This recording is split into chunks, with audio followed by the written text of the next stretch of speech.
Good afternoon, ladies and gentlemen. Welcome to our seminar, Borobudur International Seminar on Heritage Conservation 2020.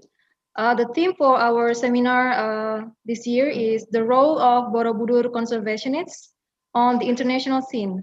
20 years reflection after Indonesia restoration project in Angkor, Itasa 1994 to 2000.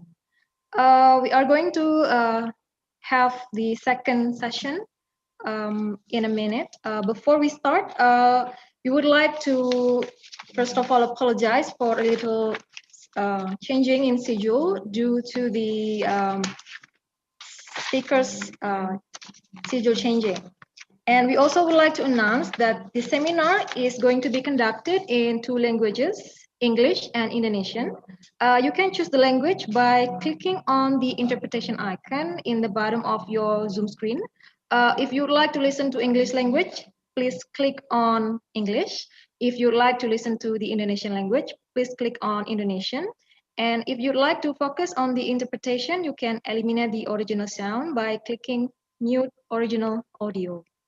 And we also would like to remind the speakers who will present their materials in English to also click on the English icon in the language interpretation menu. And for the audience, we would like to remind that the certificates for the seminar will be given to audience who has joined all 4 sessions and who have already filled the attendance form. The Zoom link for today's seminar, both the first and the second sessions, and also for tomorrow's seminars, are the same. So the link that we are going to use tomorrow is the same with the link that we used today. And today's and also tomorrow's seminars are also accessible in YouTube. Without further ado, let's begin our second session today. So the theme for the second session is Preservation of Cultural Heritage in Indonesian Cultural Diplomacy in Southeast Asia. Today we have 3 speakers already. The first speaker is Professor Ashley Thompson. The second speaker would be Dr. Masanori Nagaoka. And the third speaker would be Mr. Yunus Arbi, MA. Our first speaker, Professor Ashley Thompson, is from Department of History of Art and Archaeology, School of Arts, SOAS. Today she will be presenting the following topic, Angkor and the World, a Historical Perspective. Ladies and gentlemen, please join me in welcoming Ms. Ashley Thompson. Professor Ashley Thompson, time is yours. Thank you. Thank you very much. I want to begin by thanking Panga Adiansyah, who has invited me to join all of you here today. More than that, with the very brief remarks that I'm going to make here, I want to pay my respects to Panga, along with my many students over the years, now and way back when, as you will see. All of these students who have given me a very palpable sense of the human at the heart of historic processes by which monuments bind people to places, just as they bind people and places from afar to each other. In his excellent MA dissertation, Panga studied the role of ancient Javanese sculpture and monumental architecture in the construction of diplomatic relations between 19th century Siam and the then Dutch East Indies. In Panga's work, he noted the absence of Javanese voices in the historical records. It's an absence which leaves the reader with a sense of something missing there. What we don't readily read in the colonial archives is the experience of the descendants of the ancient Javanese sculptors, temple custodians, or commissioning elite. In his PhD, Panga is now working to make this absence heard. He's filling that absence in many ways by locating modes of local expression, attesting to the experience of heritage in the making, well before the colonial appropriation of the archipelago's pre-Islamic material cultures. So he's asking questions like, how did the Javanese of the 16th century, for example, perpetuate Hindu-Buddhist sculptural motifs in their own artistic creations?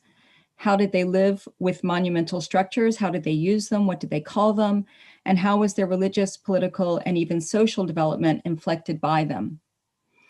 And also, how did foreign exchange with South and East or other Southeast Asian traders, for example, already participate in this pre-modern heritage-making experience? It takes determination, patience, and a spirit of critical inquisitiveness to probe these kinds of questions. It takes a sort of passive yet dynamic attentiveness and even humility to track this sort of experience, which is such a far cry from the masterpiece described as such by connoisseurs today. But it also takes a sort of pride or faith in the truth of local expression, or as we might say in other contexts, of the emic, not over and above the etic or the foreign interpretive idiom, but in dialogue with it. So this is Panga's doctoral dissertation, of course, but I, and many of you know better than I, but I glimpsed the same project at work in his professional life as an education officer at Borobudur, and here today, of course, in organizing this panel on the preservation of cultural heritage in Indonesian cultural diplomacy in Southeast Asia. Now I'm going to fast forward to the 1960s and to the work of another doctoral student, which I would likewise like to unabashedly promote. This is the work of Vera May. Vera is perhaps first a young woman of the world, but what has made her the cosmopolitan figure that she is can be attributed to the joint contribution of her Indonesian mother on the one hand and her Cambodian father on the other. It comes as no surprise that Vera has turned her critical eye to exploring the post-Bandung visual worlds, whereby together Cambodians and Indonesians pictured themselves constructing independent nation states and drawing from, and in so doing, actually drawing into being a shared ancient heritage. So do all of you have my slide in front of you? Is that right? Can you see my slides? Yes. Yes, okay, very good. So this is a panel from a mural painting in the main worship hall of a modern Buddhist temple in Kampong Thom province in Cambodia. Painted in the early 1960s, it depicts the funeral of the Buddha, which was legendarily attended by dignitaries from across the world. In a trope typical of regional cultural production, we see here a temporal condensation and a geographical transposition by which, through the stroke of a paintbrush, the Buddha's funeral is made to take place in the here and now of newly independent Cambodia. In the background, we see an indisputably Khmer-style coffin with its characteristic three-towered prasat, under an indisputably Khmer-style cremation pavilion with its multi-tiered roof and crowning finial. And can I have the next slide there? Whoever is kindly putting up my slides. Thank you very much. So this is the foreground as it has been singled out by a Cambodian scholar, Priyat Chanmara. We see the global dignitaries of the day aligned with Prince Norodom Sihanouk. If you could click one more time on the slides. So there's the detail. As you can see, the foreign dignitaries who are lined up to attend the funeral of the Buddha. Now, if we could go to my next slide. And keep clicking, please. Click through my little arrows. Thank you very much. Here you see Prince Norodom Sihanouk, President Sukarno. There we go. Prime Minister Nehru, President Kennedy, Khrushchev from the Soviet Union, and China's Chairman Mao Zedong.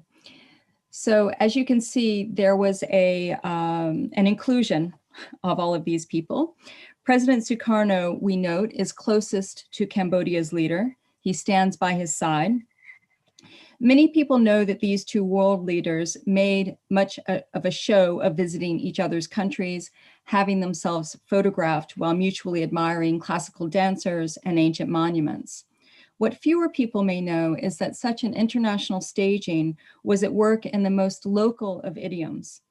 Here, in a modest Cambodian provincial temple in the early 1960s, the two leaders, and so the two newly independent nation states, are creatively painted into history as witnesses to the Buddha's mortal end, and so to his future life as they jointly receive relics to enshrine them here and there as a means of ensuring the spread of Buddhism far and wide. So it was in this context that another VM, dear to my heart, came to himself be an actor in the historical staging of Indonesian-Cambodian relations, drawing from and thus drawing in or drawing out a shared heritage. So I'll shift my focus from Vera May, my student, to Van Mully Van, and so from my student teachers to one of my other extraordinary teachers. Van Mully Van was, in quite literal terms, the architect of Cambodia's independence at the side of Prince Sihanouk. This is one, if you could show my next slide, please. Thank you very much. So this is one of the many hallmarks of independence on this stamp here, built by Van Mully Van at King Sihanouk's behest. This is, of course, Phnom Penh's Monument of Independence itself, inspired by the style of the 10th century Angkorian temple of Banteay Seraing, which was famously restored under the direction of Van Mully Van's then father-in-law, Henri Marchal, the French architect. But first, in the 1930s, we should note that Marchal went to Borobudur specifically to study the technique of anastylosis implemented there under the Dutch.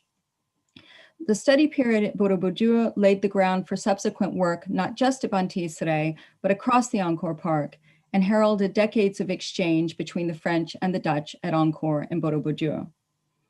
Notably, in our context, before his period of study at Borobudur in the 1920s, Marchal wrote extensively about the architectural structure, decorative style, and multivalent functions of monumental Angkorian entry pavilions, or gopura, with one publication actually focused on the gateways to the ancient royal palace inside Angkor Thom. So if I could have my next slide. Thank you. So it was here, of course, on the Royal Plaza and at one of the entry pavilions to the Royal Palace inside Angkor Thom, that the Indonesian team, or as we called it at the time, the Équipe Indonésie, as we called it in Khmer at the time, that is otherwise known as ITASA, the team comprised of Indonesian archaeologists and freshly minted Cambodian graduates of Phnom Penh's Royal University of Fine Arts, began their work in 1995. But that was only after the very young at the time Cambodian archaeologists Sarai Kemhul, Yem Sararit, and Han Sopal were first sent for training at Borobudur in 1994. I began my own work for Van Mully Van under Professor Ong Chulian's tutelage in February 1994. Van Mully Van was at the time Minister of State for Culture, Development, and Territorial Management. Professor Ong Chulian and I both split our time between doing research, teaching at the Department of Archaeology, and working in Van Mully Van's cabinet at the Council of Ministers to conceive the multidisciplinary governmental organization for the management of Angkor, which at the time was not yet called Apsara. These were the very early days of the ICC, where Van Mully Van led the Cambodian partnership with the international community in developing legal, institutional, and policy dimensions of management of the Angkor Park and its outlying regions. If I recall correctly, negotiations between the Cambodian and Indonesian governments, as well as with UNESCO, regarding the structuring of Indonesia's contribution to the international effort for the safeguarding of Angkor was among the first projects with which Professor Ong Chulian and I were involved. Our priority in building Apsara was to place research and teaching at the organization's beating heart. ITASA was a test case for requiring international teams to include training programs for Cambodian students or graduates in their work packages. The idea being that only with such training would the Cambodians be able to develop independence in studying, preserving, and managing Angkor. The ancient link supposed to lie at the foundation of Angkor in the early 9th century, when a famous 11th century inscription tells us that the founding king, Jayavarman II, liberated himself from Java, were often evoked in public display around the collaboration between Cambodia and Indonesia that ITASA embodied. This ancient history, interpreted on the by then well-established readings of the epigraphic as well as the architectural and sculptural records of early Angkor, was frequently cited as the basis of the modern bilateral work. And you're sure to find records of this in the archives of site inauguration speeches. What may be less visible in the archives, but in my view of equal importance, was the way in which this ancient history was experienced as underlying, a more recent, yet still by then, historical tie between the two states, whose ancient Hindu-Buddhist monuments had come emblematically to represent them. For being outside of all of this, yet still a close witness to it, I can say that there was from the beginning a very palpable sense of brotherhood between the Cambodians and the Indonesians shaping this project. There was a sort of fraternal camaraderie and unspoken understanding cultivated behind the curtains of the public show. The choice of a secondary royal palace Gopura as the site of the collaborative intervention was a means of placing Indonesia center stage right there on the Royal Plaza, while nonetheless limiting the potential costs of the intervention. Indonesia was quite distinctly the only Southeast Asian nation intervening in Angkor temple conservation at the time, while Indonesia's means were lesser than those of France and Japan, who already headed up the ICC, and who, for other historical reasons, placed Angkor at the forefront of diplomatic initiatives at the time. The Cambodian counterpart was intent on placing Indonesia on a symbolic par with the others. If I'm not mistaken, this was also the first team to whom Cambodia itself offered material support in financing a site office. If the incorporation of any training into any project at the site was a requisite of Van Malivan's negotiating team, the decisions to send the trainees to Borobudur, to site the team at the Royal Palace, and to contribute financially to the Indonesian project were inflected by the experience of independent Cambodia building itself as a modern nation in partnership with Indonesia post-Bandung and pre-1965 on the part of Indonesia, corresponding to pre-1970 on the Cambodian side. That is, in this period, this hiatus, when the glow of independence would continue to highlight the faces of both President Sukarno and Prince Sihanouk. For Van Malivan and Ang Chulian, the project also gave a subtle nod to the hybrid French Khmer lineage from which they descended in assuming the responsibility of managing Angkor. Just as Henri Marchal had gone to Borobudur, so would the Cambodian graduates. Just as Marchal had studied the entry pavilions of the Royal Palace in Angkor Thom before furthering his studies at Borobudur, so would the Cambodians returning from Borobudur turn their minds to the same entry pavilions, and all of this under the careful direction of these men who had gone to France to study before, as ever, returning to rebuild Cambodia, with Angkor as the metonymic embodiment of the nation itself.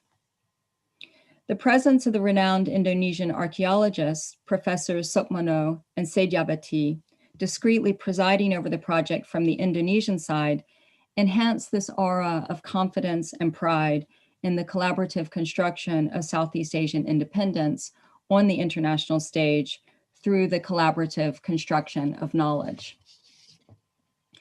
So to return to my beginning, let me once again thank Ponga Ardiansyah, whose initials PA can only now, and this is quite personal of course, can only now resonate for me with PA, the American Pennsylvania, to which I am likewise profoundly grateful today. So I take the work of these PAs and VMs and ACs as proof that the university today is not a silo, that science matters, that history matters, that truth matters, which isn't to say that there are not always multiple perspectives. Indeed, all of my teachers, students included, have taught me that the multiplicity of perspectives is arguably the first truth that we scholars and actors in the 21st century must embrace. Thank you very much. Thank you very much, Professor Ashley Thompson, for presenting us with interesting findings on the relation between Indonesia and Cambodia in conserving their historical sites, specifically Angkor and Borobudur. We will now listen to our second speaker, Dr. Masanori Nagaoka. Dr. Masanori Nagaoka is the Culture Program Officer, UNESCO Office, Phnom Penh. And in this occasion, Dr. Masanori Nagaoka will present the following topic: Angkor under COVID-19, present and future collaboration. Please join me in welcoming Dr. Masanori Nagaoka.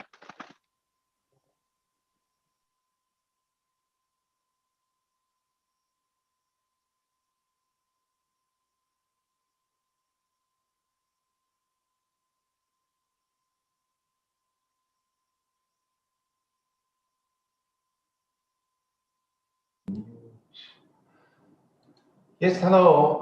This is Masanori. I'm now trying to start my presentation. I think you can now see my presentation on the screen. Yes, I can, we can. Okay, thank you so much. Well, first, I'd like to express my appreciation for the organizer, Borobudur Conservation Office at the Indonesian Ministry of Education and Culture. And also special thanks to Mas Pangga and Mas Raha, who are my friends, where I have known of them because I have worked at the UNESCO office in Indonesia for 6 years from 2008 to 2014. Then I moved to a UNESCO office in Afghanistan. Then I moved to now based in Cambodia since late last year. So for this, I know a little bit of Borobudur work, and also I'm now trying to learn and study the work in Cambodia, especially at Angkor. So because my previous speaker was explaining about the history of Borobudur and also cultural diplomacy in Cambodia in relation to Indonesian government and Indonesian relations. So let me focus on the present situation and also future situation. Knowing that Indonesia and also Cambodia has a very fruitful cooperation for mostly 20 years up to 2000. And first, maybe I should explain what's going on here in terms of COVID-19 situation, which we have to live with, not only in Cambodia, but any other places in the world. Then I can explain how Aksara authorities and the Ministry of Culture, Fine Arts in Cambodia has reacted under this situation, and what are the situation at Angkor and what the Aksara authorities has dealt with it. On top of it, I would like to propose the future possible collaboration between BCO and also Aksara authorities. So this is what I'm going to explain within limited time, 15 or 20 minutes. Let me first explain to you the current situation is Cambodia in terms of the COVID-19. Amazingly, we have only 295 cases reported as infected people of COVID-19 and 0 deaths as of yesterday. This is because Cambodian government has taken very strict SOPs, standard operation procedures, set at the borders of the country and also at the airport.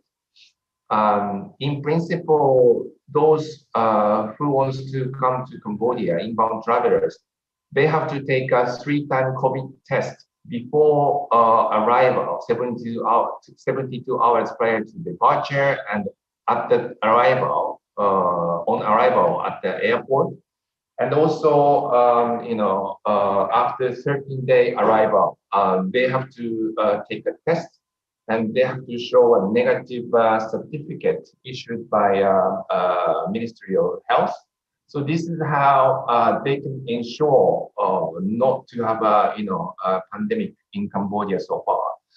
But currently, we have a little bit of development, receiving a minister, foreign minister of Hungary, who came to Cambodia with negative certificate of COVID-19. But in the end, eventually, he was proved as a positive, and he met lots of senior management people, including prime minister and several ministers in Cambodia. So that there are currently 900 people identified as contact the person people to with him. And these people are now taking a test and also while the 2-week quarantine from yesterday. So we are going to see what's going to happen in the future, in the near future. Because of this strict SOPs, there are very limited numbers of people who are infected by COVID-19. But at the same time, we have a negative impact in terms of the number of tourists, especially international tourists, because tourism contributed 18.7% of GDPs according to a World Bank report last year. It gave an adverse impact, huge adverse impact to the economy in Cambodia. Please take a look at this graph. From January to March, it was still not really affected.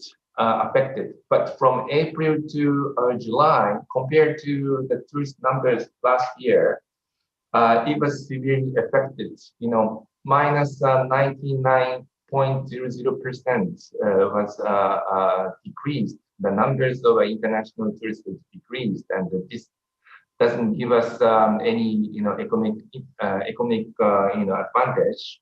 So that there are lots of hotelers, restaurants, shops already closed, and they have to leave Siem Reap, and this is really devastating situation in Siem Reap. But from August and September, Sonori, from our screen, we can only see your first first slide of PowerPoint presentation. Oh, okay. I guess you Can have you to move on see? to the next slides, right? That we Can you see? we are still seeing the cover. We haven't seen the next slides yet. Okay. So something is happening.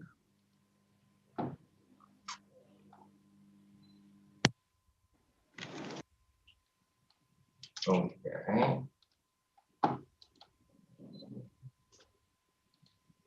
So still, you cannot see? Still the cover only. Okay.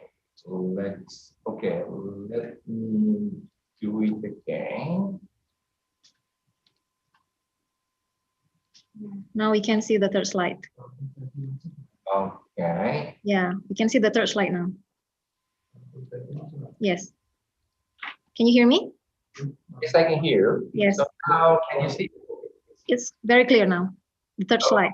The third slide already. You are now seeing the tourist number at Angkor Archaeological Park. Yes, in 2009 and in 2020. Wonderful. Okay, so sorry for this inconvenience. That's fine. So this is what I explained now. From April to July, we received substantial impact, adverse impact due to decreased numbers of international tourists. So as you can see, 99% compared to the numbers in last year, the same month has already decreased. So that we don't receive any income from tourism sector in Cambodia. Okay, now Okay, next. So, but the thing is, taking advantage of very limited numbers of international visitors, coming to Angkor, and Upside Authority took initiative to initiate the environmental development at the Angkor Archaeological Park. There are very several, initiatives they took. One of them is to set up a more, friendly manner environmental development in front of Angkor Wat entrance. As you can see, the left upper part of the picture, there are quite a numbers of local restaurant shops and the vendors, encroached everywhere in front of entrance of Angkor Wat.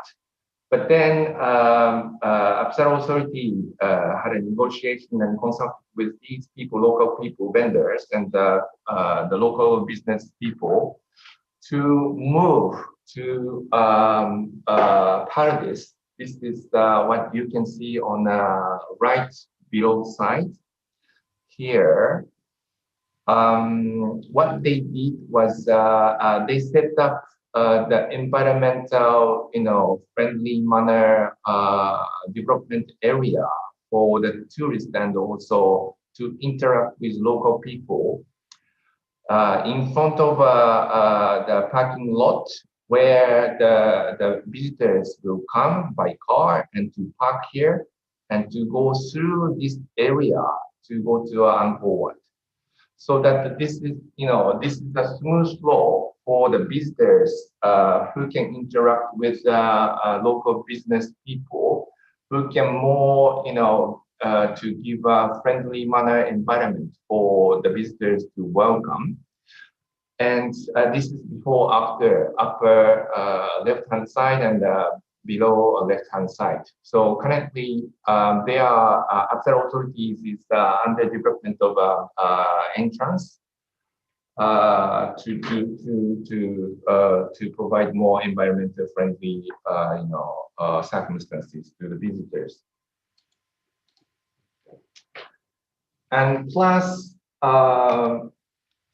here, what they are doing, Upside Authorities are doing is, there is a very big issue of motorcycle and increasing vehicles and carbon dioxide and narrow roads within Angkor Archaeological Park. That was a little bit of headache for everyone, not only authority but also the visitors who are, going around to visit each temples at the Angkor site. But in order to deal with this issue and also to prevent entry of motorcycle and bikes, they set the cycling trail, which is stretching almost 23 kilometers around Angkor Archaeological Park, which is displayed in a red mark. This is the first phase, which they are now going to finish this infrastructure work to invite more people who can, enjoy and ride bicycle while trying to visit each one of those temples. This is what Upside Authorities are doing. And also, okay, when the Angkor received the number of tourists, obviously they couldn't do much infrastructure work or archaeological survey within Angkor Archaeological Park.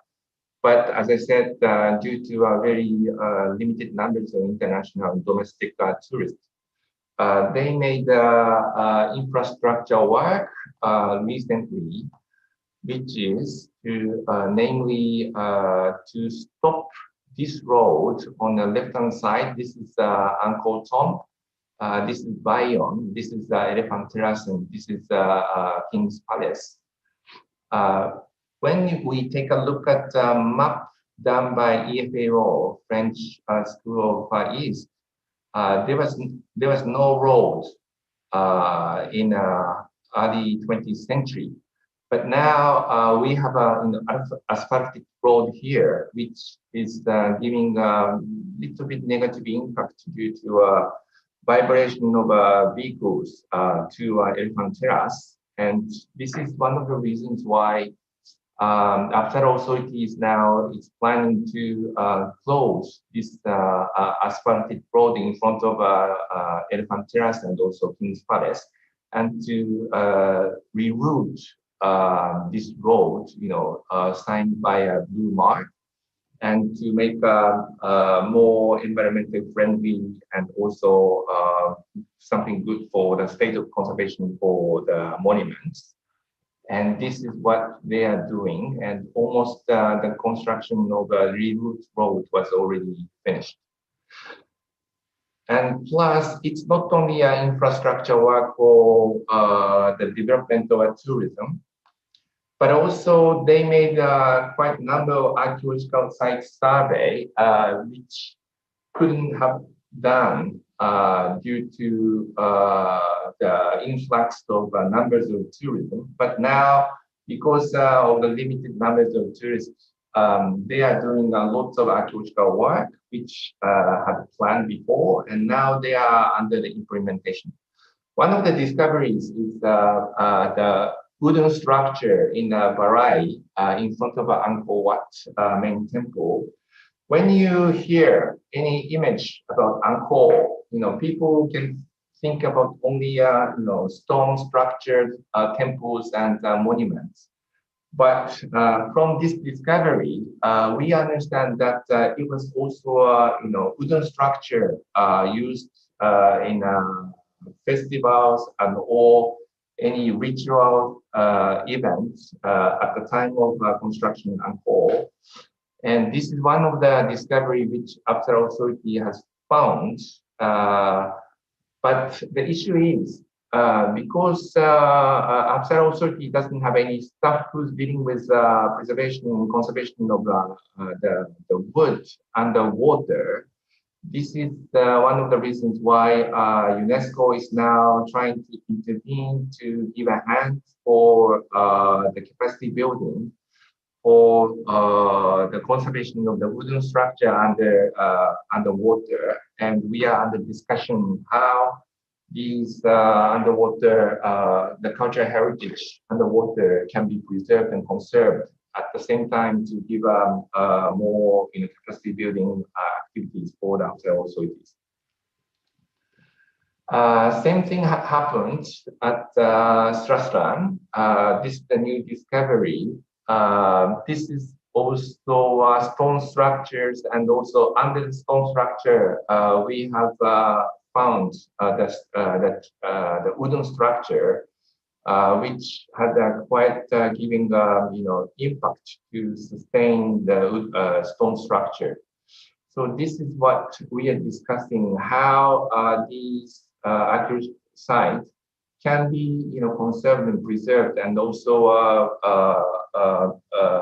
shown to the upcoming visitors. And also in front of Angkor Wat, there was a new discovery when Apsara Authority made an archaeological survey in front of so-called 1,000 Buddha statues area, cuneiform of Angkor Wat. Currently, we have only several statues stayed at this area, and we didn't know where other, almost 1,000 statues were gone. But due to this archaeological survey recently done by Apsara authorities, they have found 26, 27 statues, preserved underground, just in front of Angkor Wat. Okay, having said this, I think, and also based on the very fruitful cooperation between PCO and Apsara authorities, I think we should talk about any possible international cooperation mechanism between two entities and also two countries. One could be to resume any possible intervention, conservation project at Angkor. Of course, this requires a little bit more coordination between two entities, and also to receive more, detailed activities and goals to set. But one of the possible area would be maybe Bakan Temple. This is the main temple at Angkor Wat, which requires a little bit of intervention in terms of stone structure, bas relief, and conservation of standing Buddha statue, which is standing in the upper part of the temple. Because BCO has quite substantial techniques and also capacity building already established within the BCO staff, and which maybe can share with the Apsara authorities and also to exchange the research and study results done at the Borobudur, and also their cooperation done until 2000. The other possible joint venture can be International Center for Research and Documentation. The upper pictures on the left and right hand side is a before and after the pictures and status of Borobudur Conservation Office, which they nicely developed the archival system and to keep rich documentation and also research results and volumes and mission reports whatsoever, including maps and pictures. This can be done at Apsara. For the last 130-year intervention at Angkor, unfortunately, Apsara authority is now a little bit struggling to establish such a research and documentation center. But taking a look at the good example done by BCO, maybe Apsara authorities can be benefited from the experience of BCO documentation center. The one of the results was to inscribe this as a Memory of the UNESCO Memory of the World program to how to document in an appropriate way the Borobudur, related conservation related reports and documentation, which can be also done by the Apsara authorities in help of a BCO at the Apsara authorities premises, and this could be one of the possible collaboration in the end. The last would be a disaster risk management plan at Angkor. I'm not sure if BCO has already established the disaster risk management plan at Borobudur and also surrounding area. This disaster risk management plan can be not only to focus on the historical monuments on the temples at Angkor, but also this has to involve more environmental surrounding area together with the livelihood of community. So for this, I learned that although Angkor has risk management plan in each temple, there's a lack of strategic overall management, disaster risk management plan to deal with the Angkor Archaeological Park and also surrounding area. And also, as I said, the local people who are usually the ones who receive a negative impact. And also, this is not only to deal with the natural disasters. It can be like COVID-19, which we are now dealing with, and also development activities or any other climate change, influences. This is what we have to identify as a possible, disaster, the causes to give adverse impact to the site and also the surrounding environment and community people.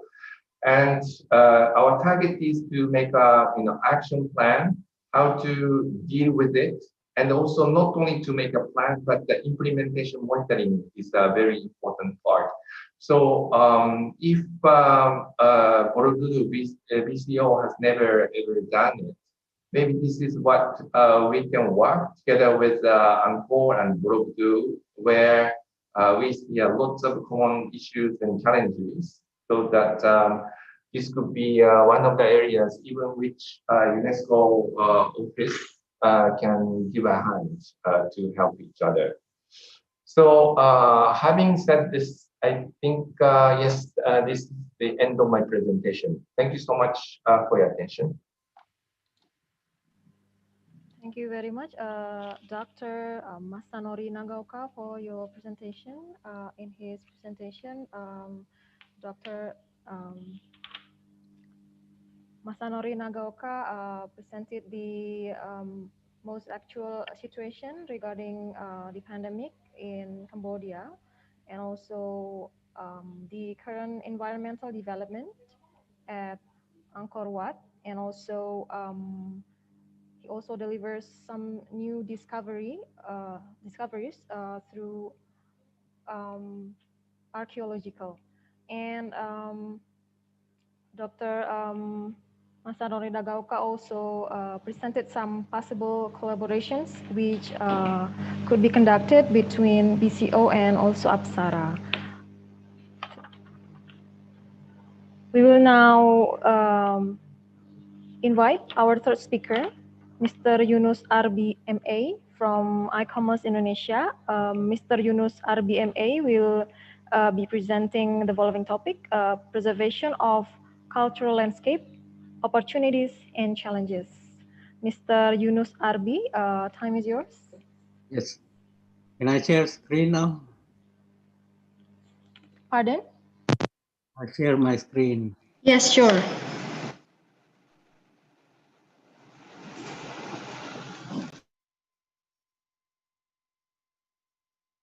Can you see this, right? Thank you for giving me the opportunity to talk in this seminar. I'm Yunus Arbi, just joined e-commerce Indonesia, where I formerly worked at the Ministry of Education and Culture, in charge of the nomination and the management of Indonesian World Heritage Sites. So this, for this presentation, I will just give an overview of what cultural landscape is and how management approach can be used in the future.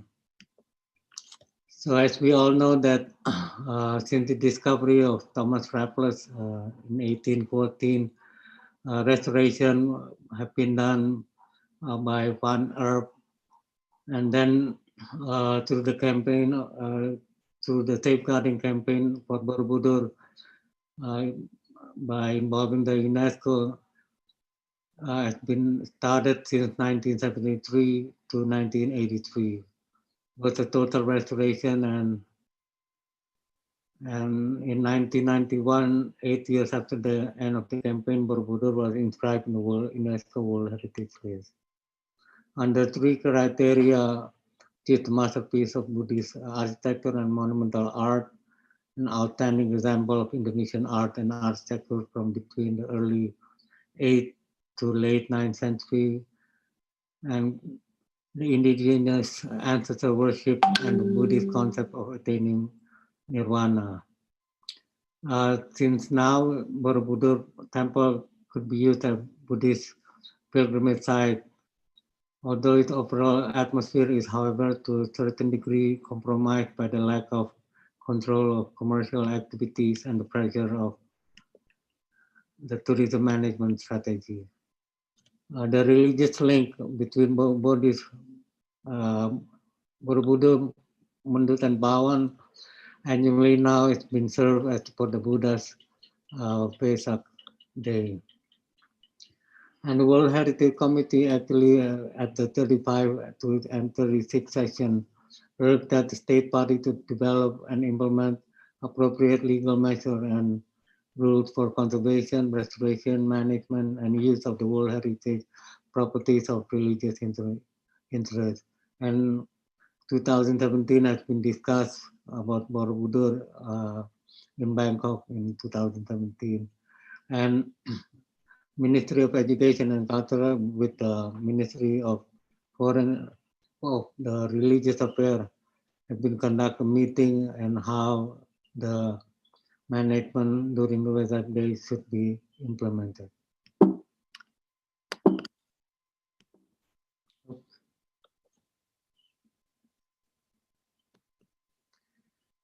As we know that prior to the inscription of World Heritage List in 1991, a second attempt in 1970 will preserve not only the temple but also broader surrounding landscape.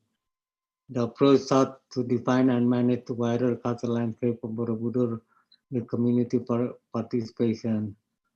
It was reported from the Borobudur Prambanan National Archaeological Park or the JICA Master Plan, and the Borobudur was divided into 5 zoning systems, but unfortunately, it is all being managed by different ministry and the local government. I quote one from Masanori book mentioning that Asia Mountain also plays a significant role in the landscape as such also with the indigenous belief for temples, a subject of prayer or for reverence. This one dissertation also explained about how the Borobudur is surrounded by mountains, surrounding the mountain, by mountains.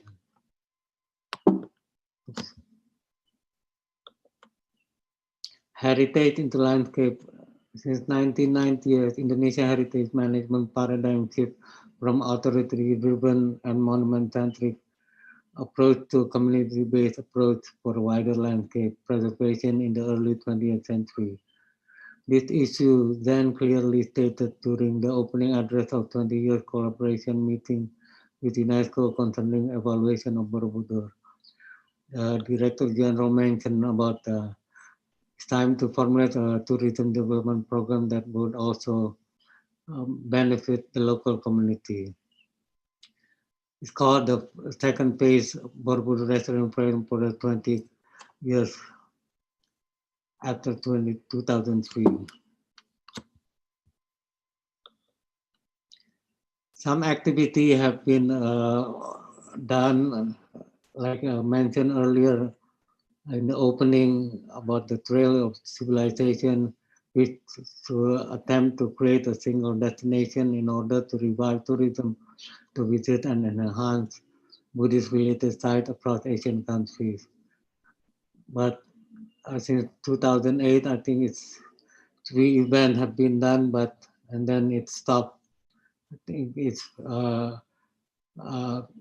good if this could be implemented again among the Asian countries.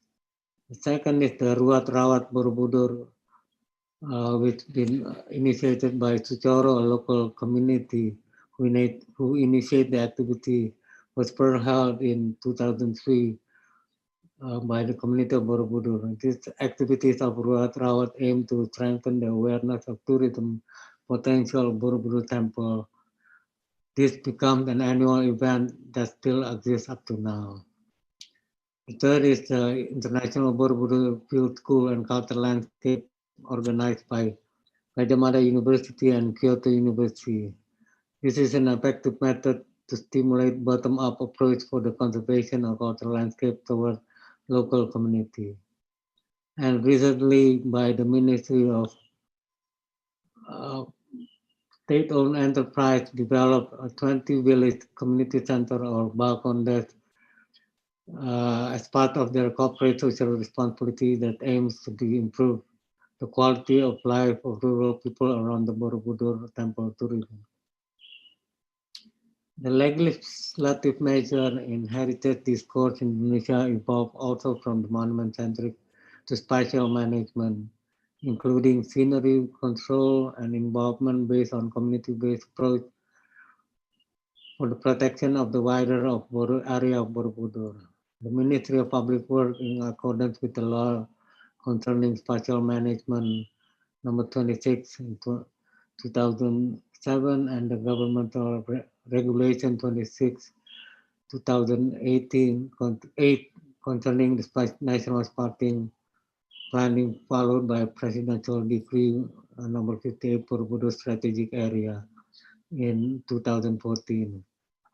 But the main purpose of this decree is to protect the characteristic of rural area from negative impact of urban spatial utilization that can degrade spatial quality of Borobudur area as a national cultural property as World Heritage Site. To strengthen coordination, integrity, and synchronization among stakeholders in order to implement the utilization and control of the site. And Indonesia also, and the Ministry of Education and Culture also established Borobudur as national cultural property area. And in the law also mentioned about the cultural landscape in the law 11/2010. 2014, the President Jokowi admitted has target to attract 20 million foreign tourist arrival in the country by 2019 by developing 10 major destinations. Therefore, for Borobudur, Jogja Prambanan developed an integrated tourism master plan by the Ministry of Public Works because it realized that number of visitors to the Borobudur is mostly the domestic tourists and only 3% is from foreign countries. In order for the implementation of this integrated tourism master plan, they also developed the Borobudur Visitor Management Plan with the idea to distribute visitors to the surrounding area, gain experience of attraction other than the temple, and increase the length of stay, encourage the growth of the local economy, accommodate the desired new visitors, and strengthen local values, and also support the environmental preservation.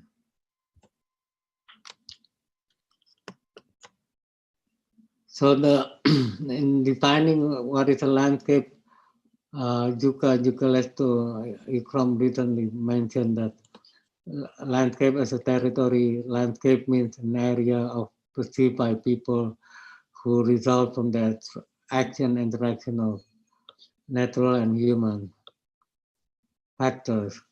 Cultural landscape area, specific topography delineates part of the landscape which formed by various combination of human and natural agencies, which illustrate the evolution of human society, its settlement and character in time and space, and which have acquired socially and culturally recognized values at various levels. The other one is the historic urban landscape, is a management framework adopted by UNESCO World Heritage Center in 2011. It's an approach that considers cultural diversity and creativity as key assets for human, social, and economic development, and provide tools to manage physical and social transformation and to ensure that contemporary interventions are harmoniously integrated with heritage in a historic setting and take into account regional context.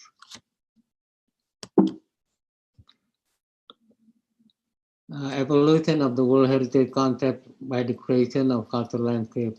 As we know that cultural landscape as heritage management concept has flourished since the adoption of the World Heritage category of cultural landscape by UNESCO.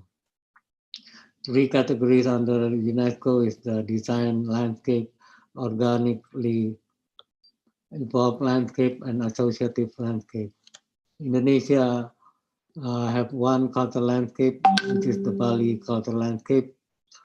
With the nomination took quite a long time because in understanding cultural landscape is not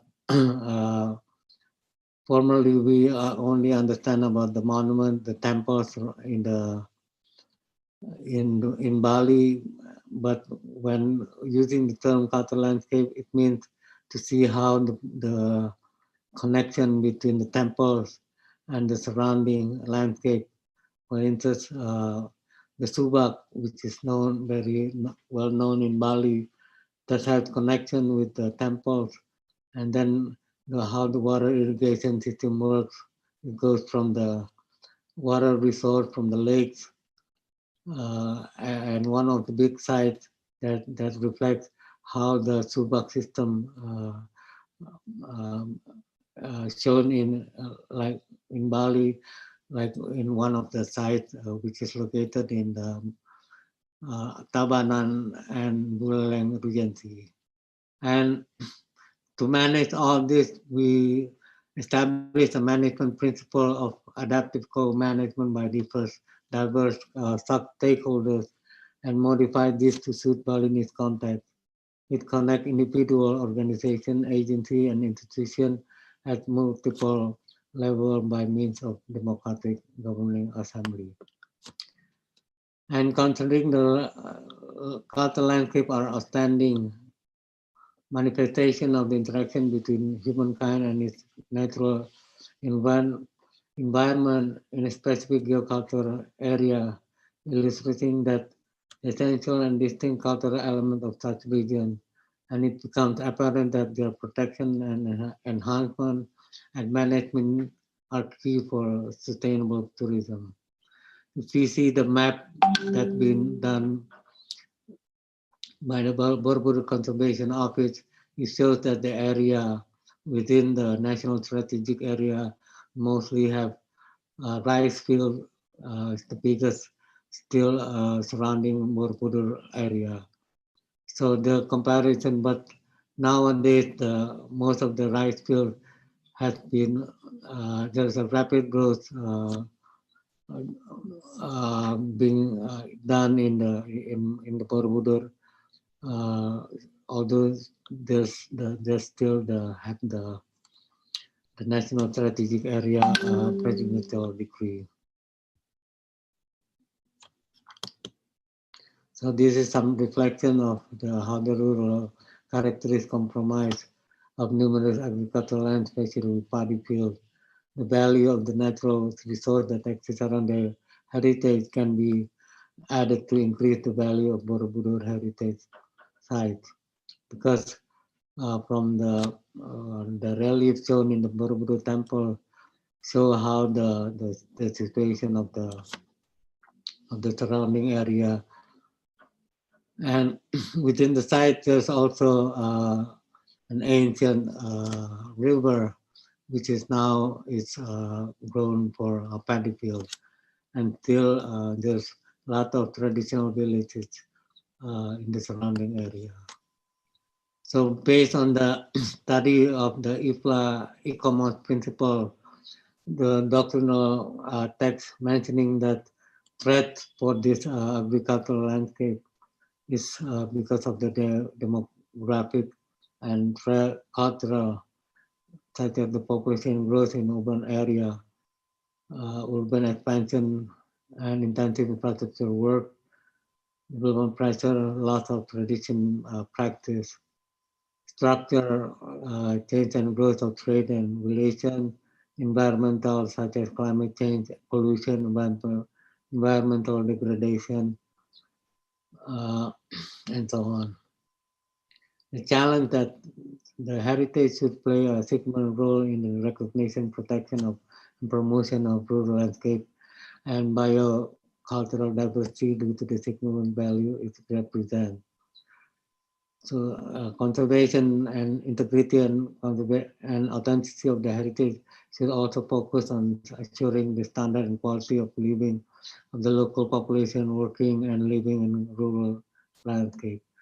All heritage rural landscape is an economic resource to use it's used to be appropriate and should provide vital support to its long-term sustainability. And rural landscape can be seen as a heritage. It refers to intangible and intangible heritage through the physical attributes, morphology, water, infrastructure, vegetation, settlement. Also include the cultural knowledge, tradition, practices, expression of local human activity, communities. Heritage also encompass technical, scientific, and practical knowledge related to human-nature relationship. Rural landscape as heritage are expressed of social structure. Rural landscape as heritage encompass cultural, spiritual, natural attributes, and so on. So action criteria can be done through we start with the understanding of the rural landscape and the heritage value, and how do we protect the rural landscape and their heritage value, sustainably manage rural landscape and their heritage value, and communicate, transmit the heritage and values of rural communities to communicate awareness, increase awareness, and support shared learning, training, and research. Another option is from the FRO, which now they have this global important agricultural heritage system that the Borobudur also can try to think of in order to preserve the agricultural landscape by trying to put it into this global important agriculture that shows the outstanding landscape of aesthetic beauty that combine agriculture, biodiversity, resilient ecosystem, and a valuable specific cultural heritage. Located in a specific area, they sustainably provide multiple goods and services, food and livelihood security for millions of small-scale farmers. Oh yeah, in that Indonesia already established a law number 41, 2009 by Ministry of Agriculture. It's for the protection of sustainable food crops, farmland in Indonesia. A step in applying cultural landscape approach, I quote from that's been applied in park management on Australian scheme. This is some step that we can start with a clear management system, and how do we engage the community, and how do we step by gathering information, identify places and landscape and value, doing mapping of the heritage, and plan for managing cultural value, and integrate into existing management framework, and develop the monitor and review how to see how do we achieve the plan that being done. Program related to cultural landscape approach is we did a mapping of potential landscape surrounding Borobudur with a young generation during the World Heritage Day at Gallery Komunitas Karanganyar Village. Gallery Komunitas is a community-run gallery established in 2014 and assisted by UNESCO Office Jakarta with the support of City Foundation. Activities for youth and community members working in the area of tourism and creative industry. This is some activity that's being run by the UNESCO Office Jakarta and the Borobudur Conservation Office by doing a capacity building of young youth entrepreneurs around the World Heritage Site, especially for Borobudur and the Prambanan site. And village mapping, connecting to the people back, especially in Borobudur, they have one traditional village. It's called the village of Lipo, which they produce a certain pottery from years to years, and with the same method of making the pottery. I'm bringing the batik inspired from the Borobudur temples, and mapping to see some archaeological remain that located in the village, which is still maintained by the community. In valleys of Borobudur of the communities, it becomes a place for a lot of attraction, especially that's around the Borobudur area, and also cultural art performance initiated by the local communities in the surrounding area of Borobudur. The survey also conducted to see the local potential surround Borobudur in the area for creative economy and cultural heritage. For this purpose, UNESCO conducted field survey at the 20 villages in Borobudur sub-district, and still up to now, still going on. And we also conduct the capacity building workshop for enhancing the management of cultural landscape in 2018, and invite participants from our neighboring countries such as the Philippines, Brunei, and Thailand. And in the workshop, we try to explain the attributes constitute rainforest in the OUP of Borobudur Temple, and seeing it in the wider scope, assess the degree of importance to the OUP, to identify threats, to propose measures for protection, to identify who will be responsible for the proposed measure. Although it was only a short-term workshop, we tried to do survey around the one of the village near the Borobudur site, Mundu Temple, and the Borobudur and its surrounding area.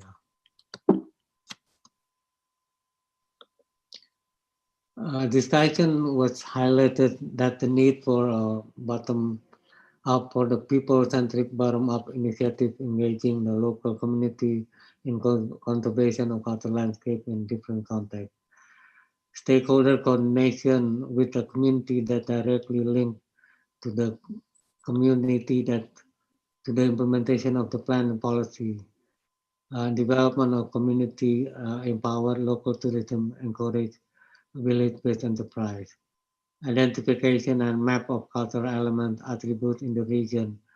Identification of threat to each cultural element considering the existing legislative and institutional framework.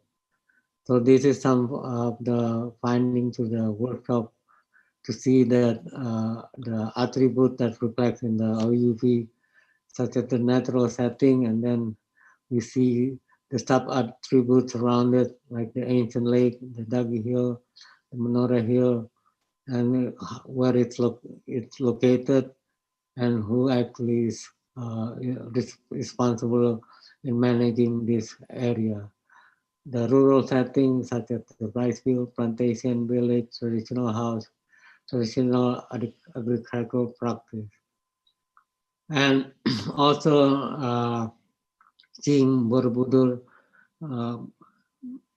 Buddhist architecture, to see the silhouette of stupa, local stone, volcanic construction system, sacred geometry of the mandala, step of the rice terraces, response to the sun, relief, carving, statues, spatial relationship, its experience, protection to the liberation, views from the temple.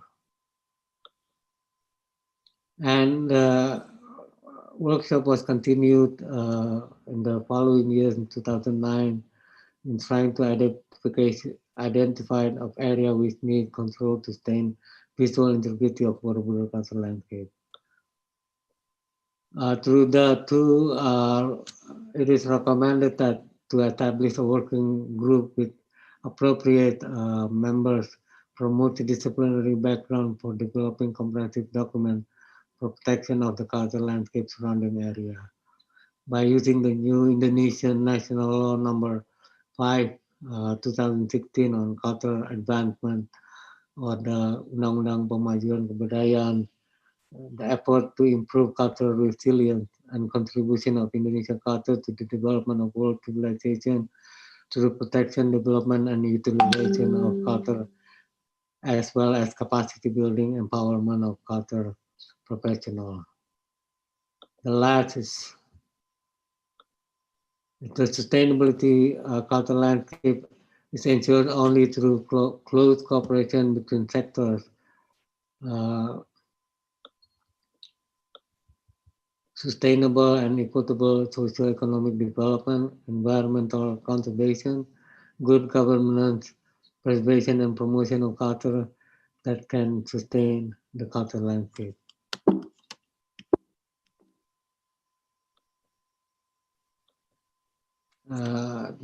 It is recommended that using the cultural landscape approach should be holistic and bottom-up, people-centered. We see the value, attribute, protection, matter for challenge. By using the World Heritage OUB for the Borobudur, seeing the heritage of national and regional importance, protection of special area, and how we implement the Presidential Decree of the National Strategic Area, and the buffer zone when to be avoided. So we think we need to reconsider the buffer zone of the world for the that in the list to think of in a bigger side. And it should be a continuous effort. This I stated from Junko Mukai from Japan, who assists through the two of our workshop. Thank you very much. Thank you very much, Mr. Yunus Arbi, MA, for your presentation on the opportunities and challenges to preserve cultural landscape surrounding heritage such as Borobudur. Since all three speakers have already presented their presentations, we are now going to have the question and answer sessions. We have already had a couple of questions from the audience.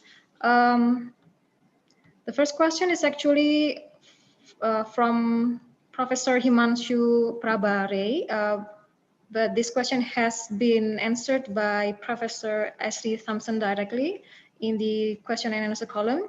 We would probably discuss this after we finished discussing all other questions which haven't been answered yet by the speakers. The second questions which we received is from Sondang Martini. She said that she is an archaeologist and she ever went to Angkor Wat for 1.5 months in around 2013. And she said she is very interested in the lakes and the pools which surrounds the temple. And she asked if there has been any research conducted regarding how to reconstruct the water resource around these temple areas, and if there is any research, how is the findings? And I guess this question is also strongly related to the questions proposed by Panggah Ardiansyah, who asked Mr. Masanori the specific knowledge or field or best practice from Angkor or Apsara that should possibly be learned by Borobudur or Indonesian colleagues, since the presentation which has been given is related to how to plan Borobudur experience to Angkor. Dr. Masanori, probably you have an answer for these questions.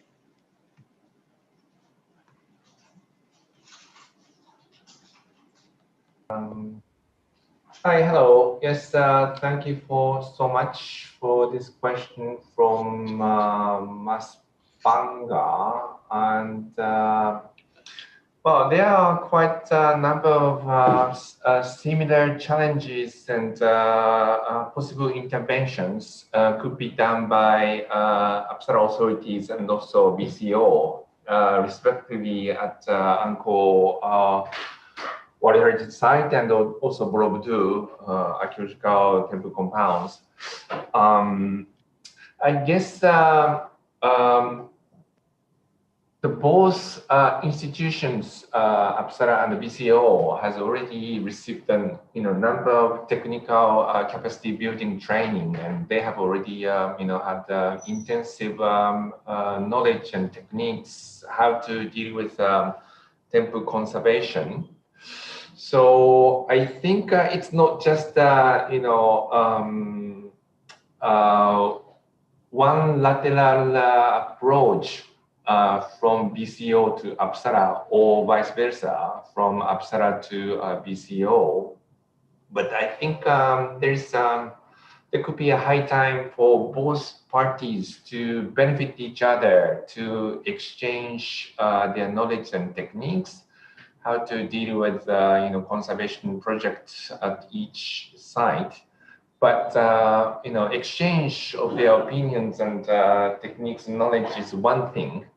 But other thing is to deal with practical work at either at Borobudur or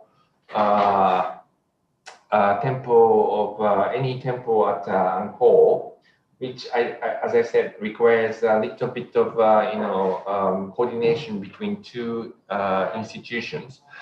But even when they identify possible intervention premises at Angkor, for example, the next question would be financial allocation. Who will give financial assistance to any interventions at Angkor site? If this is Indonesian government who can provide such financial assistance, but that would be wonderful. And vice versa, if this is the Cambodian government, especially Apsara authorities, who can secure a national budget for welcoming BCO colleagues to intervene one of the temples at Angkor, that would be also wonderful.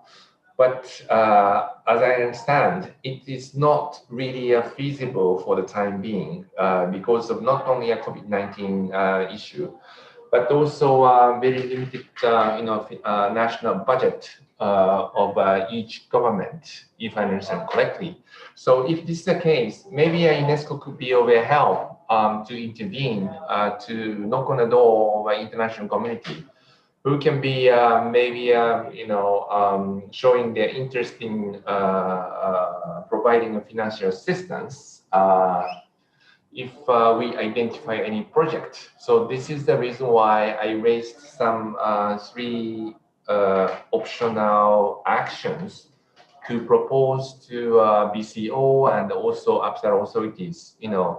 Taking advantage of me staying in Cambodia, I am now in very close contact with Apsara authorities and also Ministry of Culture in Cambodia. So I understand that they request UNESCO to intervene or to assist them in dealing with more conservation or development issues at Angkor. So for this, maybe I can continue my dialogue with BCO and Apsara authorities to intervene and to make us something possible project in the future, like what I proposed, 3 options in my presentations.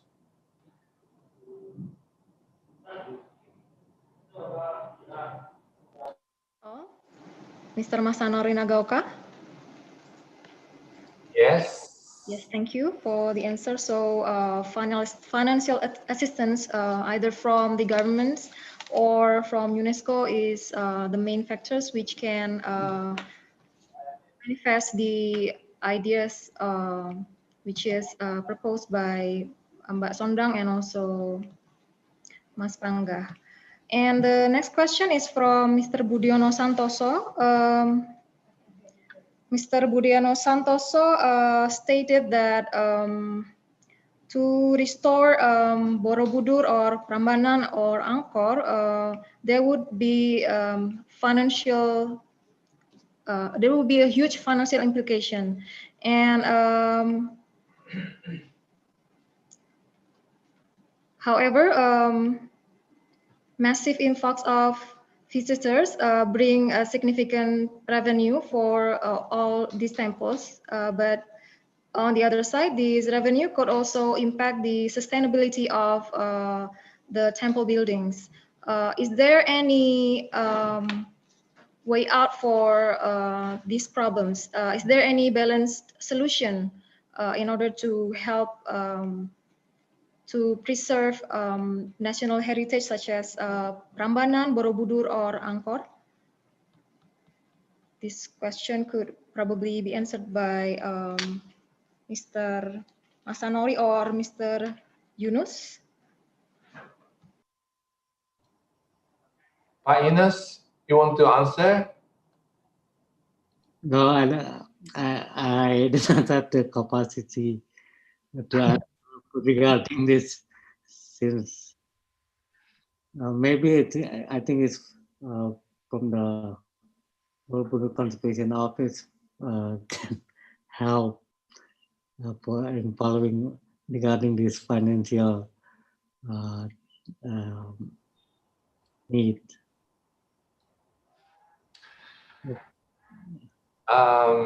Maybe I can answer partially.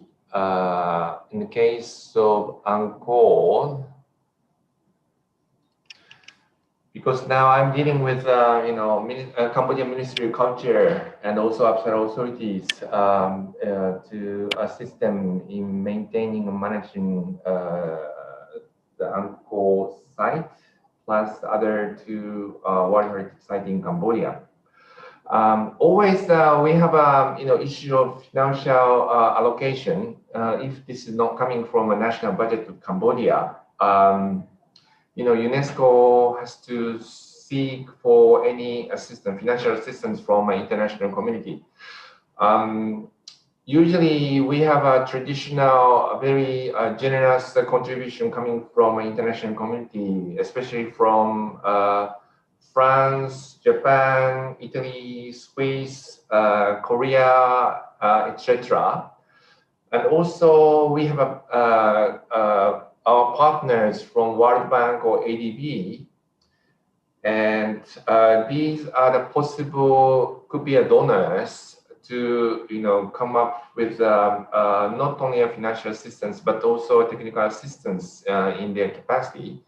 So for this, we can team up with the government of Cambodia or maybe government of Indonesia, especially BCO, to identify possible intervention, plan and also project proposal to work together. And at the same time, as Pak Budiono nicely pointed out, we need a balance of intervention, not only historical monument conservation, but also we have to deal with livelihood for the local communities, who should be benefit from the World Heritage listing. But, speaking about the example of Angkor and also Borobudur, having those archaeological sites delineated from the community areas and also archaeological sites, it is always a local community who are not really benefited from the listing system of World Heritage. So that we have to have more innovative approach, which by Yunus Arabi explained, how the BCO and the Ministry of Culture has been dealing with this situation. And also, we are now trying to do the same approach at Angkor to give a hand not only to national authorities, but also for the legal regional government of Cambodia in Siem Reap, and also local communities representing NGOs, and also academia in Cambodia to jointly to work for the local communities, how we can work together for the benefit of local people. This is a little bit urgent due to our current situation in COVID-19. As I explained in my presentation, it is always the community who are receiving, substantial adverse impact from this disaster. If this is not a natural disaster, always the man-induced disaster is really happening at the site. So that the possible way is to continue our dialogue between BCO, Apsara, UNESCO to identify a possible, project to deal with the current situation. And once we reach the, consensus of a concept note or whatever the project, we can take a lead to try to reach an international committee for the financial assistance for the generous contribution. Then if we identify any donors, we can start our cooperation between BCO, Apsara, and UNESCO. So that could be the one of the ways which I proposed. Over to you.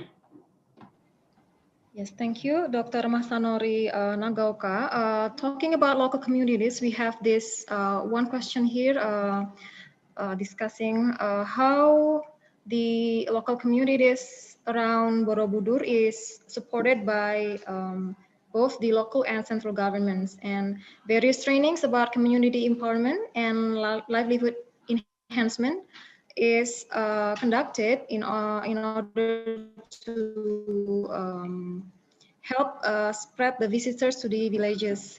And this audience asking the questions, Ms. Diana S. Hendratmo, asked, what about in Angkor? What are the typical collaboration between local communities living around the monument and the government entities for the livelihood enhancement? What types of collaboration probably which has been conducted in Angkor? Is there any possibility that the two communities can learn from each other?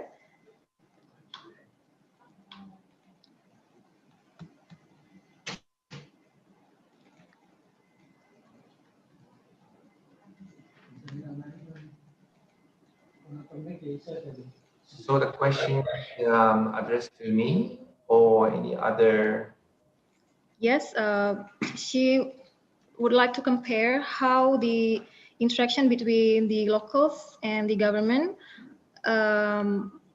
is going on. She would like to compare how the interaction between the locals and the government in Borobudur with the interaction between the locals and the government in Angkor.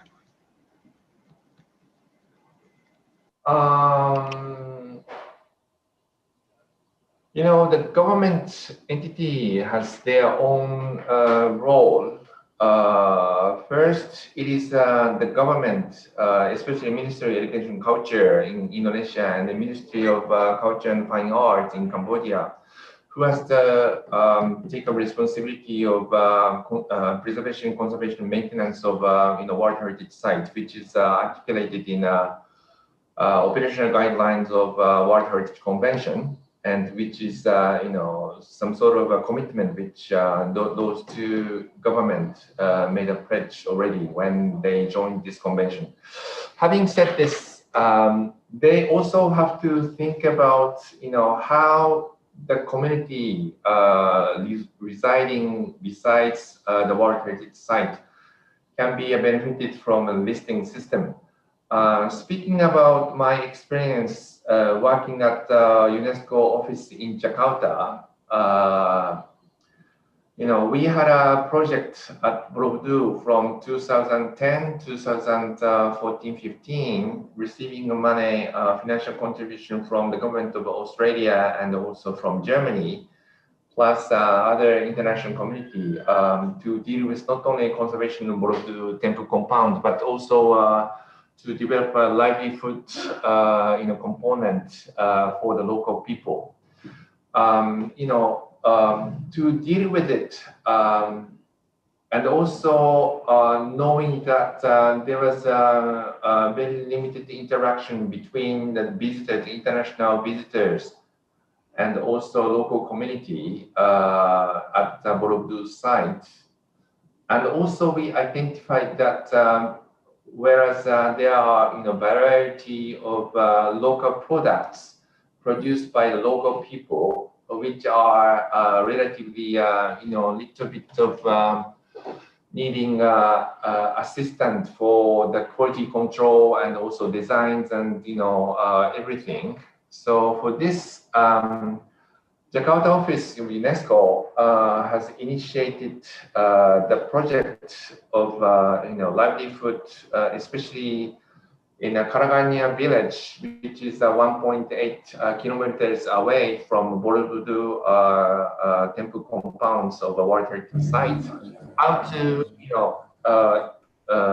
promote interaction between these international and national tourism who come to Borobudur, to guide them to this village, which is very famous for the local ceramic and potteries to make.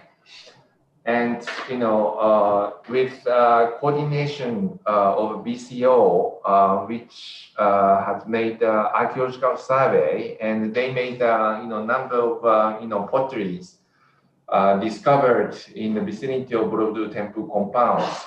Having received this idea and also respecting the knowledge of techniques of pottery and ceramic making and design is coming from original site from Borobudur, which almost 1,000 years ago, those people who are residing from at the site of Borobudur made, with this idea, we converted, this, referring to original ceramic potteries, design into a contemporary, products and made by the local people, with a little bit help of contemporary art, those business partners and designers. They made nice, productive, very marketable, product to produce by the local people and trained by pottery designers from Indonesia, based in Bali. We gave a training, and also this was one of the tourism sites for the visitors who are residing in hotels around Borobudur. So that this is introduced by the hotelers in Magnan Regency and also Borobudur area, not just to visit the Borobudur temple compound, but also for the current creative industries, carried out by the local people. I guess, if you can take a look at, UNESCO Jakarta office website, maybe this is also introduced, how the project was developed and also, implemented in these days. And this is one of the win-win situation for the local people and also BCO and the Ministry of Culture and Education, how they jointly organize such an initiative for benefiting World Heritage listing for the local community. This is the field of a creative industry, community-based, culture-based creative industry approach, which a UNESCO office in Jakarta has taken initiative. This is just one of the examples how we can deal with it. I don't know if I answered the question. Over to you. For the answer, Mr. Masanori Nagaoka, Ms. Diana, who asked this question, would like to comment on that. Ms. Diana? Okay. Hai Pak Masanori, it's Nana.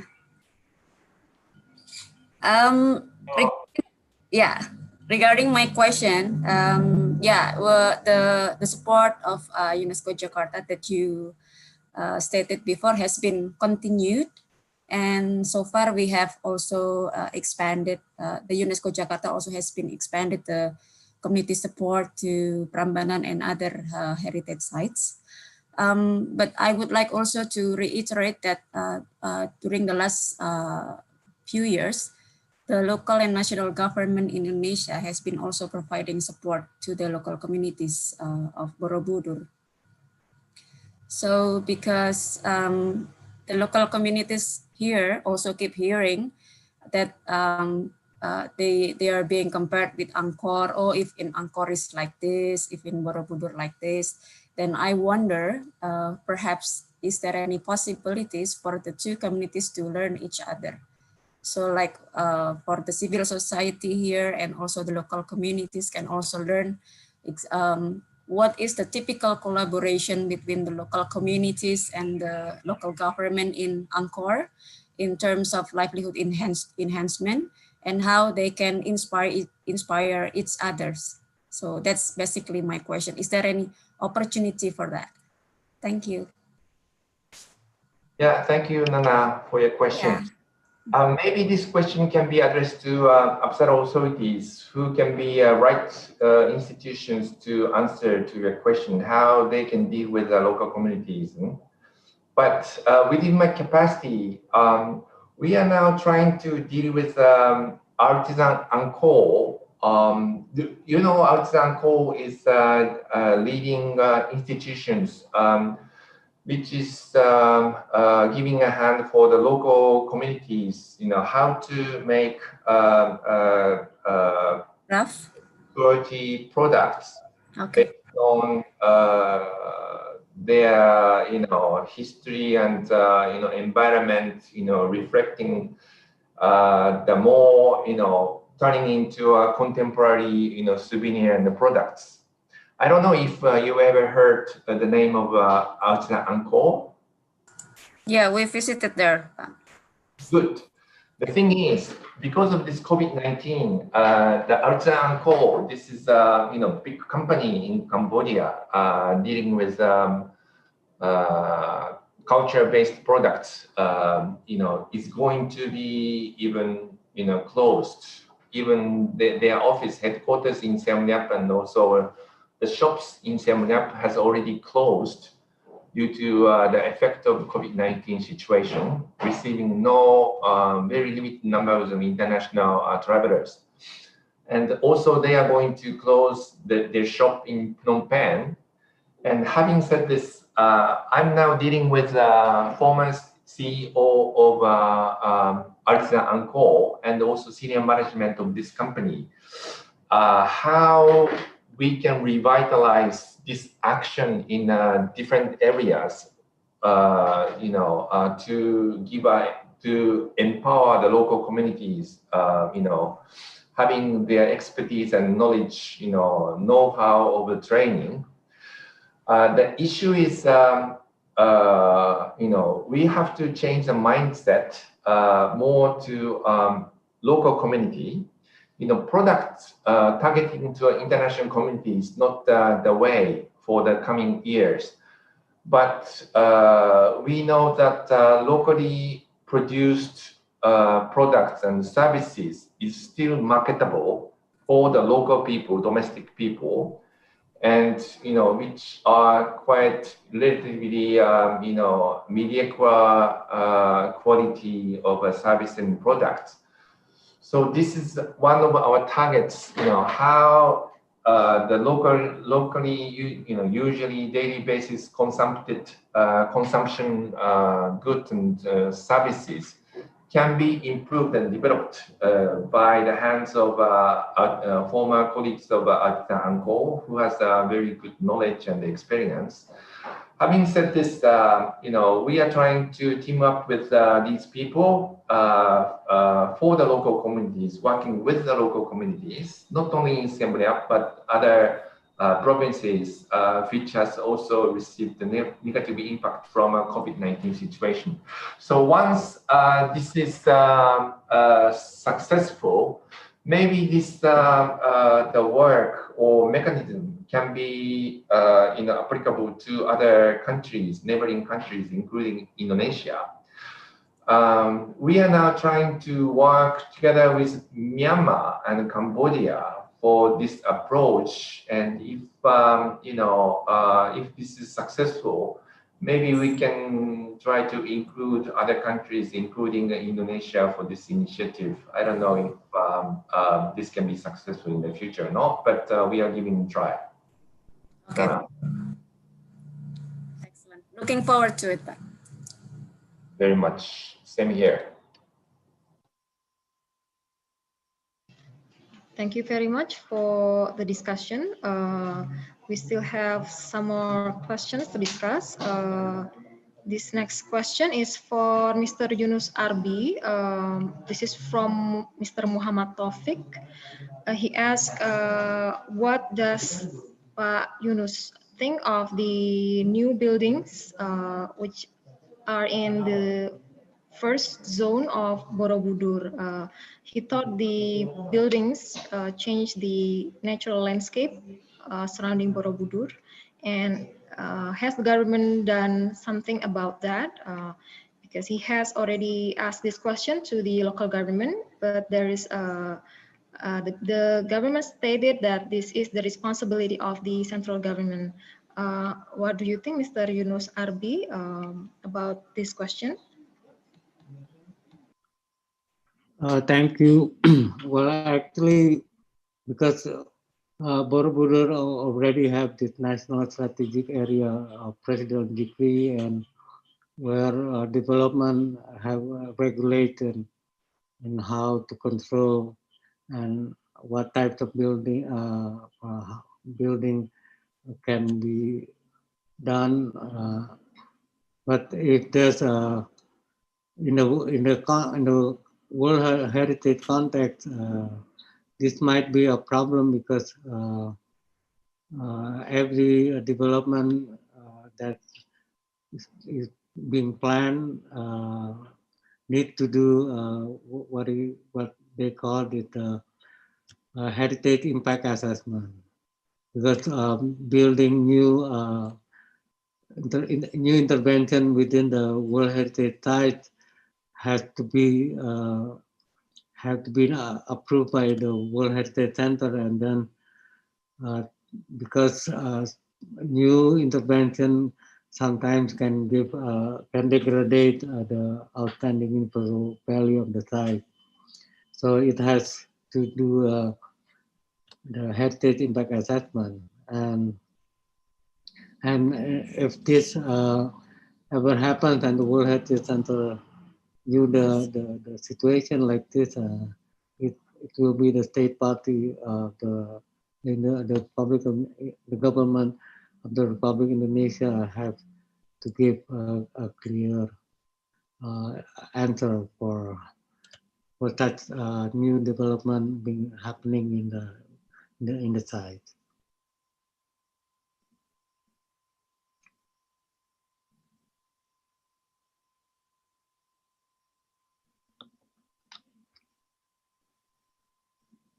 Masih mute.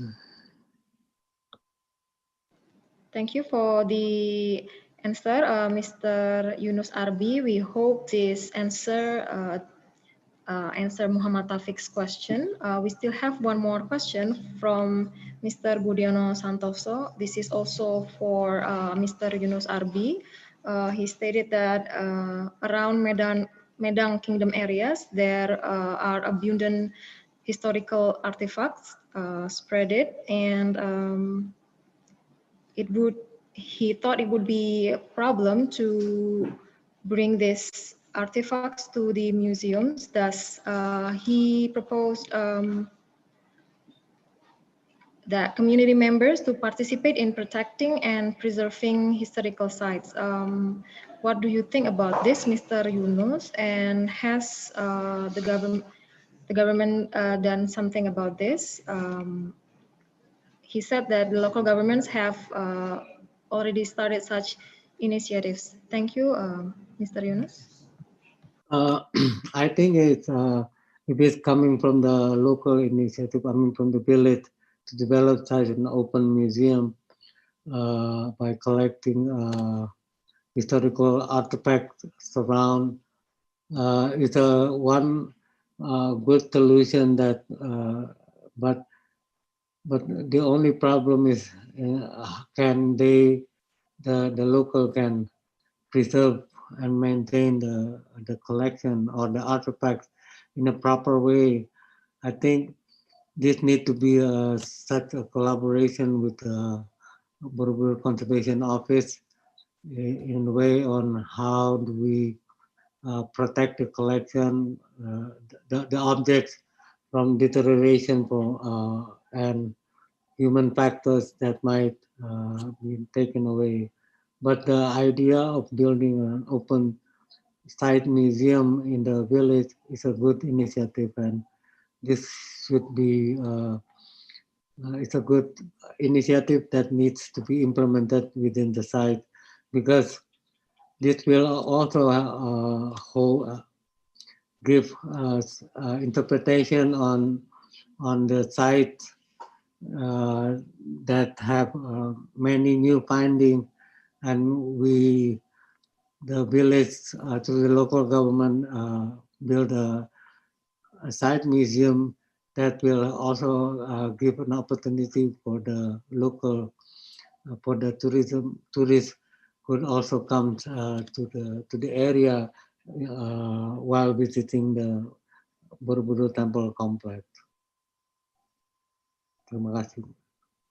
Thank you, Mr. Yunus, for the answer. And we still actually have 2 more questions. These questions have actually been answered by Professor Ashley Thompson in the Q&A column, but maybe Professor Ashley Thompson elaborate more on these 2 questions. The first question is from Professor Himanshu Prabare.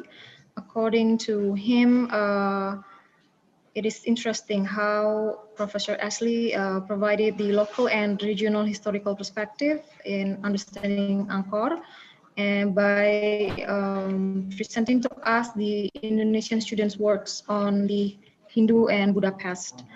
He thought this is very innovative, and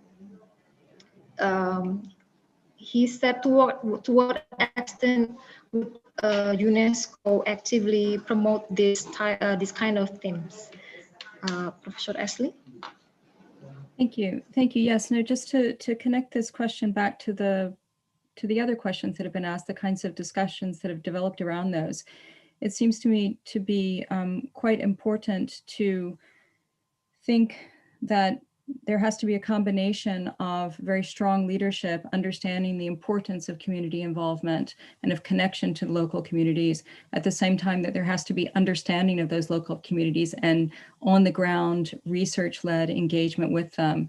And that's why I was thinking that the 2 propositions that we just heard from the possibility from the UNESCO side is the possibility of developing collaboration with the BCO and Apsara. It seemed to me there were 2 of those which were quite interesting from that perspective. The first being potential collaboration on work at Bakan, which is it's the central sanctuary of Angkor Wat up at the top of the temple, at the summit of the temple. And that particular site has it was subject to archaeological investigation in the beginning of the 20th century that was relatively poorly documented. So we know fairly little about the ways that the intervention into the central sanctuary and down to the very bottom well of the temple took place, and what was the details or a close description of what was found inside. So that's an important question to pursue from an archaeological and a research perspective. It's also the site of the major transformation of the temple. It's the main site of the major transformation of the temple in the 16th century from a Vaishnavite temple to a Buddhist temple, to a Pali Buddhist or a Theravadan Buddhist temple. So it continued to be a site of worship, even as the religious practices in the country and the political practices in the country that are anchored in the religious changed. We also know that in the 20th century, up until the 1990s, this was a site of Buddhist practice for local people and for people coming on pilgrimage from across the world, actually, not just from Phnom Penh or Battambang, but coming from Japan in the 17th century. We have evidence of pilgrimage to the temple over time, and again into the 1990s. But that no longer exists, and that no longer exists because of the intervention of modern conservation from the French into more recent times, where conservation has trumped local practice because the kinds of things that Yunus Arbi was bringing up, the question of the capacity of local practitioners, village practitioners, to conserve according to modern standards. So intervening at the Bakan and Angkor Wat would be a means of bringing those questions to bear, thinking about perhaps we could barely find people who still have a religious relationship to that particular site in the temple. We could bring up a connection between the local community, local practice, and contemporary conservation. The other project that he proposed was a documentation center in Apsara. That, of course, has been a project long in the making, never has taken off to the extent that one would hope it would have, both in terms of inventorying materials on the site, inventorying the materials inside the conservation of Angkor, and developing a documentation center, a library effectively in English, French, Khmer, Thai, Japanese, all of those languages that are at work on the site. That too would enable a local engagement with scholarship, which has its limits still. So I see both of those as potential projects that would address some of the questions that have been raised here, but also potentially interacting with what seems to be going on at Borobudur with the BCO. I should note also that I don't remember who it was, but one person a moment ago brought up the possibility, Diana, I believe it was, brought up the possibility of actually promoting collaboration between artisan communities or between local communities around Borobudur and around Angkor. That seems to me to be a very interesting proposition because, as we all know, the collaboration has always been either on the diplomatic level, on the archaeological, technological level, or even on the level of scholars who deal with the question of local communities. But bringing local communities together themselves, that would be interesting and perhaps quite productive. I'll leave it at that. Thank you. Thank you. One more question before we close the session, probably. This is from Pangga Ardiansyah. Is there any other sites which connect Indonesia and Cambodia? Right. So in that question as well, I think I would go back to what I was laying out in my brief remarks earlier on, that I think there are two historical moments that are really superimposed upon each other before we get to the 1990s, when you see the Itasa team and the ongoing collaboration that they maintain with Borobudur. So the first one being early Angkor. So the foundations of Angkor in the early 9th century. There has long been discussion of stylistic relations that are evidenced in early Angkorian architecture and sculptural practices. And then, of course, this is usually linked to the epigraphic note regarding relations to Java, wherever Java might be. So there's that moment in the 9th century. And then, of course, we have, which is very important because it is, of course, the foundation of Angkor. And then we have, if we fast forward into the 1960s, or actually into the earlier 20th century, we see this exchange between the French and the Dutch, primarily thinking about techniques of restoration, landing on the technique of anastylosis as something to import from Indonesia to Angkor. That moment that I brought up with Henri Marchal in particular in the 1930s was actually pursued particularly in terms of thinking the hydraulic management. So that sort of brings us out from the temples into the communities, land management, and in particular water management. There was a lot of work back and forth trying to understand that, particularly with Jacques Dumarsais and Bernard-Philippe Collier. So that was a sort of pursuit of that, which accompanied what I was describing with Van Moliban, Prince Sihanouk, and in their sort of international spectacle or sort of monumental spectacle as it was developed in collaboration with President Sukarno in Indonesia post Bandung. And then that brings us into the 1990s, where we see, of course, the kind of celebration of those two historical moments, and certainly I would say a very successful attempt to renew those. So yes, I'll leave it at that. Thank you. Thank you so much for your elaboration answers. By answering this question, I think we have reached the end of our discussion.